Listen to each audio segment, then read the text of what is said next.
दोस्तों good evening. आप सब कैसे हैं? उम्मीद है आप लोग स्वस्थ हैं, मस्त होंगे दोस्तों। और आज मेरा 2-4 दिन से ना पूरा रूटीन का ब्लॉग नहीं जा पा रहा है, क्योंकि मैं समझ ही नहीं पाती हूँ। खुद से दोस्तों कैमरा पकड़ना पड़ता है तो वीडियो नहीं बना पाती हूँ मैं। क्या करूँ, यहाँ पे बहुत परेशानी होती है।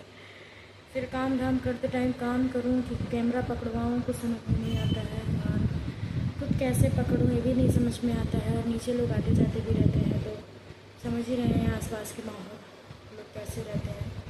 तो बोल करके मैं सबके सामने वीडियो नहीं बना पाती दोस्तों। और अभी मेरे को लगा कुछ इन्फॉर्मेशन दे देना चाहिए आप लोग को। तो दोस्तों मैं यही कहना चाह रही हूँ कि खुशी जो है फिर से आ गई अपने मायके में। उसके घर में बहुत लड़ाई झगड़ा बवाल हो गया था दोस्तों। और रह के आपस में अच्छे रहते हैं लोग, रह के पता नहीं क्या हो जाता है, कुछ समझ में नहीं आता है।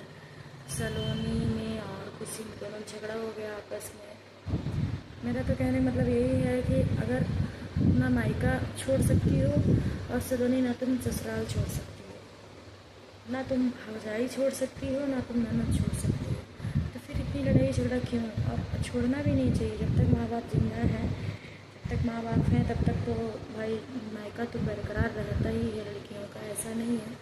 तो सलोनी कोई होती भी नहीं है रोक टोक करने वाली। हाँ, उनके नहीं रहने पर रोक टोक कर सकती है, वो भी अगर भाई लायक है तो भी नहीं कर सकती है। जिनके जिनके भाई लायक हैं वो रोक टोक नहीं कर सकते हैं, किसी भी हालात में नहीं कर सकते हैं।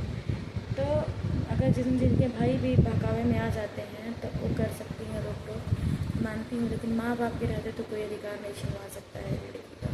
इसलिए ना मायके में माँ बाप होना बहुत ज़रूरी होता है। और ससुराल में खुद का पति होना बहुत ज़रूरी होता है दोस्तों। अगर ससुराल में खुद का पति नहीं है ना तो आपकी ज़िंदगी पूरी अधूरी है, आपको कोई नहीं है समझने वाला। बोल करके ससुराल तो उस पति से ही होता है और मायका माँ बाप से ही होता है। किसी ने सही कहा है। आज चाहे जितने भी लड़ाई झगड़ा हुआ हो, आज किसी का पति छोड़ के गया है तो आज माँ बाप ही काम आ रहे हैं, कोई और काम नहीं आ रहा है। माँ बाप ही बुला के काम आ रहा है, माँ बाप ही गए लेने। भले मैं मानती हूँ जिद कर रही थी खुशी नहीं जाऊँगी, सब हाँ खुशी नहीं जाऊँगी, लेकिन फिर भी उसके मम्मी उसके माँ जो है मना के लाई, सरिता मैडम मना के लाई किसी तरीके से कि चलो चलो। नहीं होगा भाई, अपनी बच्ची है, कोई भी इंसान नहीं बर्दाश्त कर पाता है। और दामाद उनका हाथ उठा दिया तो कैसे माँ बाप चढ़ के गए? बेटी लाख झगड़ा की है, बेटी लाख गलती की है, लेकिन कैसे गए चढ़ करके डांटने दबाव में? ये होता है माँ बाप, और ये होते हैं माँ बाप का प्यार दोस्तों। तो होता है बस, माँ बाप के आगे अपनी उसकी बेटी को कोई हाथ नहीं उठा सकता है, माँ बाप के आगे उसकी बेटी कोई गाली नहीं दे सकता है। ये चीज़ मैं जानती हूँ। तो इसीलिए मैं यही कहना चाहूँगी कि अब आ गई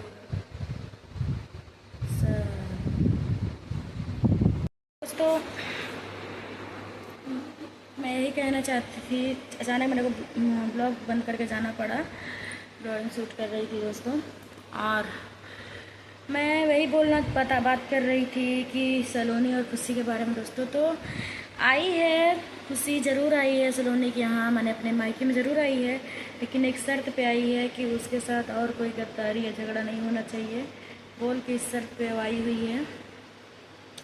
तो हम यही कहेंगे कि दोनों लोग मिलजुल के रहो, दुनिया से हंसी इशारत नहीं करवाओ आप लोग। हम यही कहेंगे, नहीं अगर बन रहा है तो मत बात करो, दूसरे से बातें मत करो। हाँ, खुशी को बोलूँगी, तुम्हारी माँ है, अपनी माँ से जो भी चीज़ चाहिए होगा माँ से बोलो, बहन है बहन से बोलो, पापा हैं पापा से बोलो, और दीदी है तुम्हारी उनसे बोलो। और मैं एक चीज़ देखती हूँ दोस्तों, कभी भी उसकी बड़ी ननद से झगड़ा नहीं होता है, और जब होता है तो खुशी से ही झगड़ा होता है।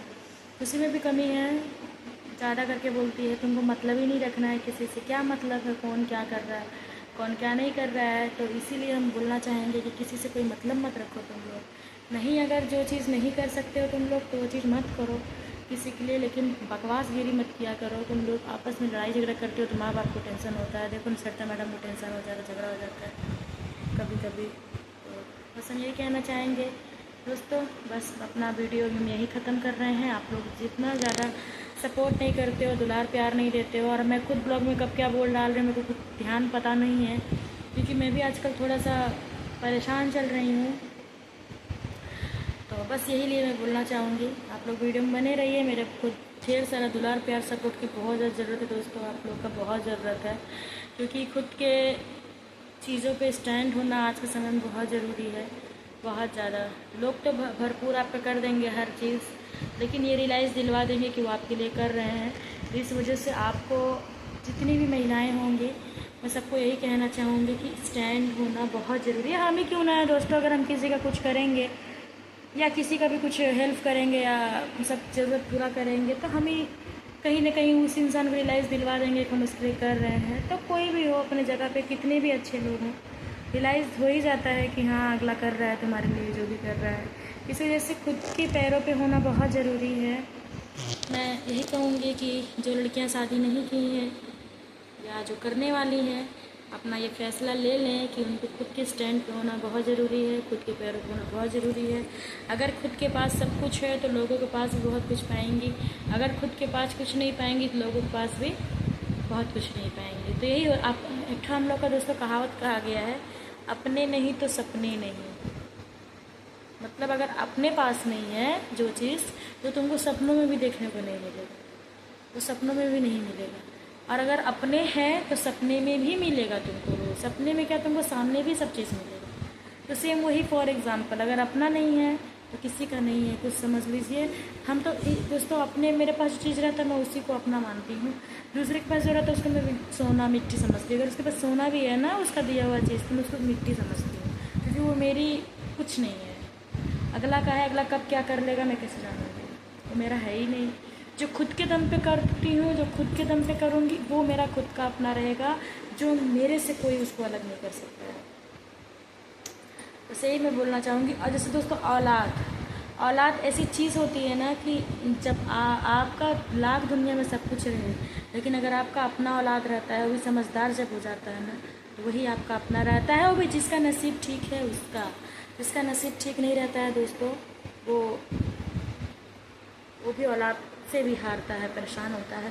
तो मैं तो भगवान से ही कहूँगी कि भगवान किसी की भी औलाद दो तो अच्छे से दो, बढ़िया दो, जो माँ बाप को समझे, और नहीं दो तो बल्कि मत दो किसी को, ऐसी औलाद की ज़रूरत नहीं है। मैं यही बोलूँगी, दो तो ढंग से दो, नहीं है तो मत दो बल्कि। बस यही कहना चाहेंगे दोस्तों। आज के लिए आप लोग से इतना ही बात करेंगे, वीडियो बहुत ज़्यादा लंबा हो जाएगा, और आप लोग छोटा वीडियो तो देखते नहीं है, बड़ा क्या देखेंगे। दोस्तों आप लोग कंटिन्यू बने रहिए, हम वीडियो में यहीं पे एंड कर रहे हैं। नेक्स्ट ब्लॉग के साथ मिलते हैं आप लोग से। Bye bye.